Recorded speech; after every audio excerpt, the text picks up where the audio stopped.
Yes. And I know I struggled with this verse for a long time.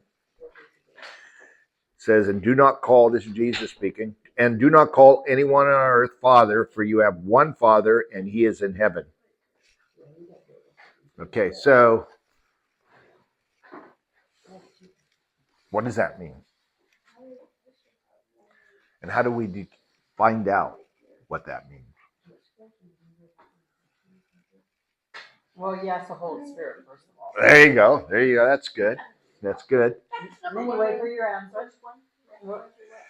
23 verse 9. Mm-hmm. Now, if you've ever talked to a real estate agent and you ask them, well, what are the three things to determine the value of a place to buy? He will say, what? Look at the market. Location, location, location. That's right. He says that. In that same vein, the answer to this verse is where it's placed in the Bible? Context, context, context. So let's look at the context of this passage, which means we got to go back, like Dylan did earlier. And we're looking at 23, and we're going to start with 1. And Jesus said to the crowd and to his disciples. So the context is Jesus is speaking to the crowd and his disciples. And he says, the teachers of the law and the Pharisees sit in Moses' seat. He's talking about the teachers and the Pharisees.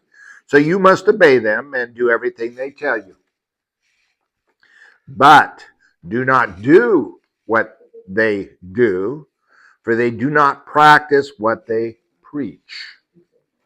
They tie up heavy loads and put them on men's shoulders, but they themselves are not willing to lift a finger to move them. Everything they do is done for men to see. They make their phylacteries wide and the tassels on their garments long. They love the place of honor at banquets and the most important seats in the synagogues.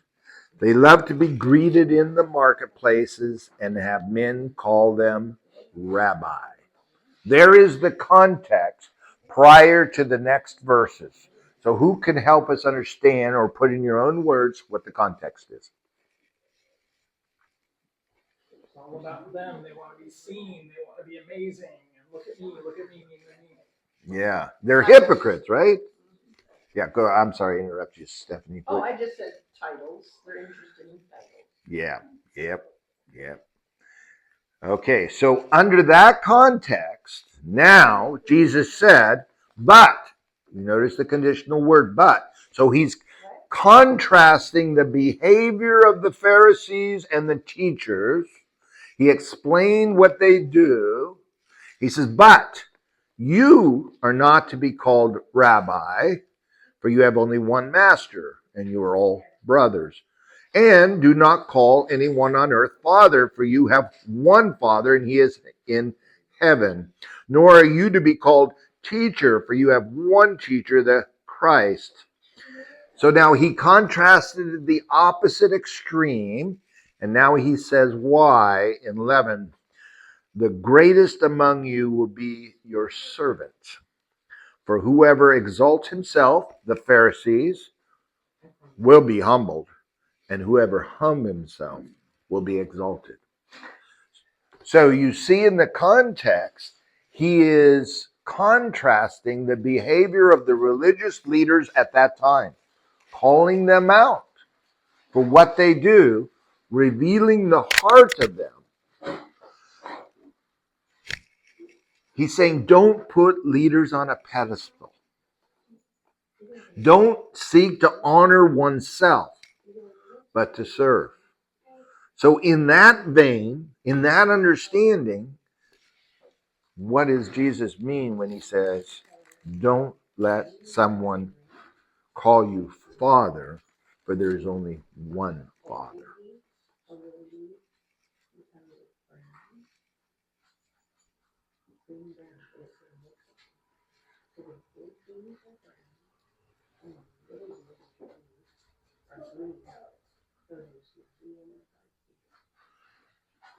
It still doesn't make sense to me.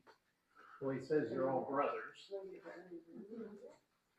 Right before that. So why would you call a brother a father? And you're not to be called rabbi for the other. 23. And don't let anybody call you rabbi. Remember, he's doing comparison, but then in the middle of that comparison, he says, don't let them call you. Why? What is the purpose? He says, don't let them call you rabbi. Don't let them call you father. Don't let them call you rabbi. Don't let them. They're placing them above the Father. Yes. So don't let them do that. And he says there's only have one Father. So he's saying, don't let them play on your ego. They're playing on their ego. Don't let people play on your ego. Mark, when they call you teacher, don't let them do that because that plays on your ego. And Satan works on that. He says, no, don't let them, because he knows that if we allow people to elevate us, to give us honor on this earth, Satan does and takes that and he plants it into our minds, and we then have pride to deal with. So he says that they do that. They're hypocrites, but you're not a hypocrite. Avoid the temptation. Don't allow it. And then in that process, he reminds us of the two most important things. We have a teacher and a father. The Holy Spirit's the teacher. Jesus teaches us. And the Father is our Father.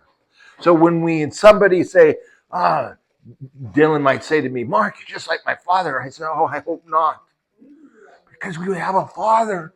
And he is your loving Father. I will let you down. Or he says, Pete, you're a great teacher. And Pete would say, no, the Holy Spirit's teacher. I just help guide you to him. So the purpose, the understanding is that contrast that Jesus is showing us between the Pharisees and what he asks us to do to avoid the temptations that Satan will use in our minds to attack us into pride. For is there any other sin that Satan has? We can put the flesh death everywhere in the world. But Paul said it the best. Pride. Satan will always work on pride. And Paul said he prayed 3 times for God to take away this thorn that Satan keeps putting on him. And what did God say? My grace is sufficient. My grace is sufficient, because he knows that, Paul, I have given you many gifts, but you need to be reminded that you're just a man. And my grace will cover you when you fail in those areas. So the understanding is Jesus is protecting us from Satan's darts coming at us, and truly helping us to see that our true teacher is the Holy Spirit from Jesus and God, and our Father is our true Father. He does not punish us. He prunes us into perfection. You ever see that show? What was that show? The Karate, the kid. Karate Kid. Remember little Mr. He's just snipping at that little trees, Bonsai. That's what the Father does. He just snips at little bonsai. He don't cut anything off. He just snipping and trimming and guiding that tree into perfection. I think of that scene often. Does that help you understand that, Tia? Yeah. Okay. The light bulb came on. Yeah. The Holy Spirit did that. Yeah. Because he's your teacher. Yeah. That's all